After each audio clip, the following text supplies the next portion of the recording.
Ohayo gozaimasu! Bonjour à tous! Aujourd'hui, on va vous parler d'Osaka, la troisième plus grande ville du Japon. Osaka est une ville connue pour sa gastronomie, son château et ses quartiers très animés. Donc on va vous présenter un programme de 2 jours dans la ville avec nos meilleures propositions d'activités, de visites et de restaurants. Tous les liens des restaurants sont toujours en barre d'infos. Donc pour le premier jour, nous vous proposons de partir à la découverte du château, de l'aquarium et du quartier de Tambori. Débutez votre journée par la découverte du parc et du château emblématique de la ville. Vous y découvrirez son histoire en vous promenant dans celui-ci et vous pourrez profiter d'une magnifique vue de la ville du haut du château. Pour le déjeuner, trouvez-vous un restaurant sympathique proche du château ou bien de l'aquarium. Si ce n'est pas déjà le cas, rendez-vous à l'aquarium Kaiokan d'Osaka, le plus grand au monde. Vous pourrez y découvrir une multitude de poissons, dont sa mascotte, le requin-baleine. Des requins-baleines, c'est trop mignon, regardez comment c'est trop mignon, c'est trop chou, j'adore les requins-baleines.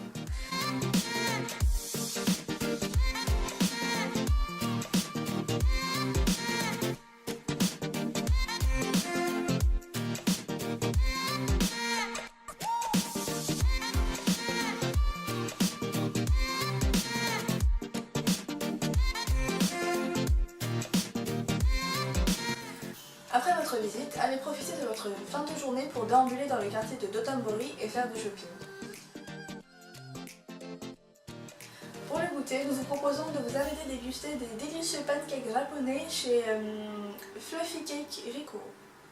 Pour le dîner, nous vous proposons d'aller déguster l'une des célèbres spécialités de la région, les okonomiyaki. C'est une sorte de crêpe japonaise salée à base de choux et on vous conseille d'aller le manger chez Ajinaya. Pour le deuxième jour, partez vous amuser dans l'un des parcs d'attractions Universal Studios. Donc nous vous conseillons de passer la journée dans le parc pour pouvoir faire le plus d'attractions possible. Vous pouvez vous retrouver dans l'univers d'Harry Potter, de Jurassic Park, des Minions ou encore des Dents de la Mer. Mais surtout, n'oubliez pas de goûter au popcorn à la banane des Minions.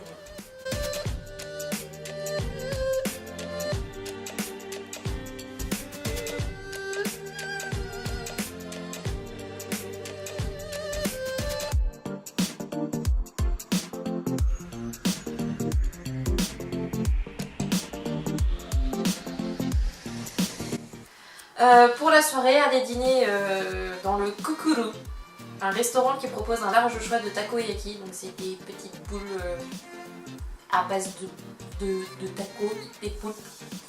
Et tout simplement, continuez à profiter du quartier de Dotonbori où vous pouvez passer de très bonnes soirées.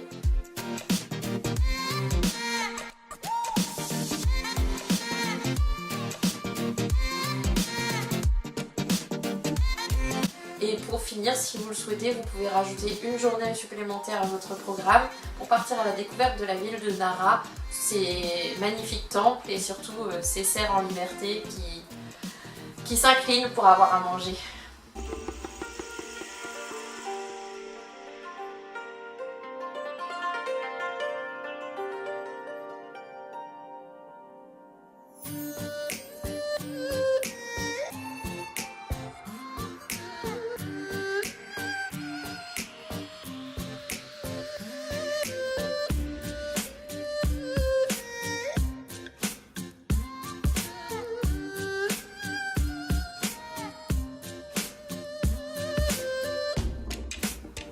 Nous espérons que ce programme vous a donné envie.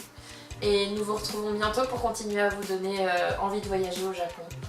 Bonne journée et à bientôt!